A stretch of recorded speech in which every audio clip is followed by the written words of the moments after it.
Margaret Maggie Rothermal. She was born of a German immigrant father and British immigrant mother, and joined the Daughters of the British Empire as a way of honoring her mother. She was introduced to Celtic activities through some cousins who knew some bagpipers, and eventually she herself became not a piper, but in fact a dancer, and a professional dancer.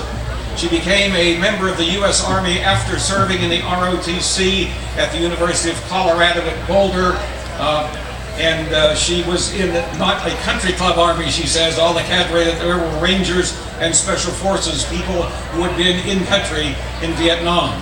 Took flying lessons and crossed country at age 60.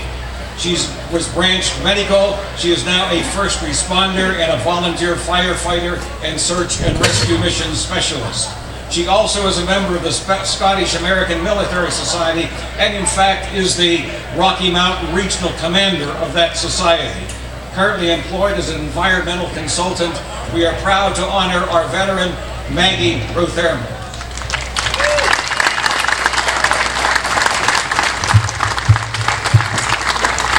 Today is Armed Forces Day, a day declared by the Secretary of State under President Harry Truman in 1949 to honor all of our forces, all of them together with their day. We recognize the Army, Marines, Navy, Air Force, Coast Guard. We also recognize the Reserves and the National Guard. The Reserve Forces are deployed on regular rotations with the active duty forces and serve us just as they do. The National Guard comes to our rescue in times of national or of natural disasters and whenever needed on the home front. And I especially wish to recognize the New Mexico National Guard. The New Mexico National Guard was assigned in 1941, originally for an artillery battalion to protect the West Coast. But then they were sent to the Philippines, and they were there when the Philippines were overrun by enemy forces.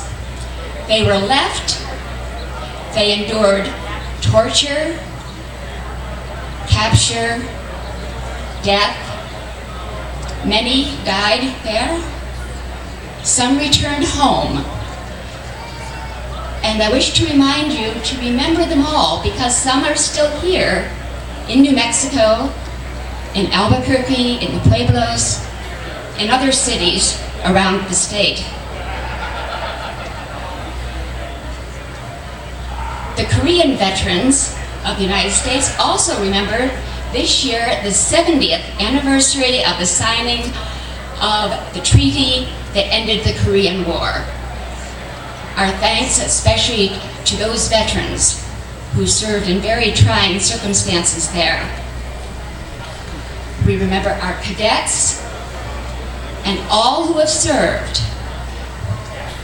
We tend to think of the frontline forces, but also everyone who is part of a very large machine serving. If you have served with the food, typed a memo, washed a car, run errands, everyone who has served in uniform, you are remembered, and this is your day. To all of our veterans, I wish to say we served because we are hardwired to serve.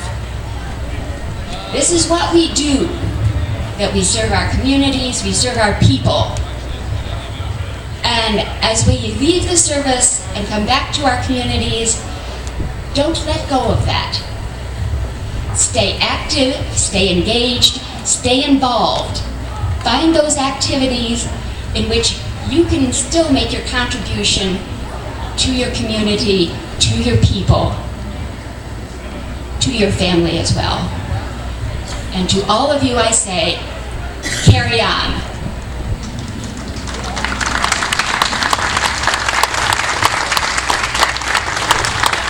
so much. And now our honored guest.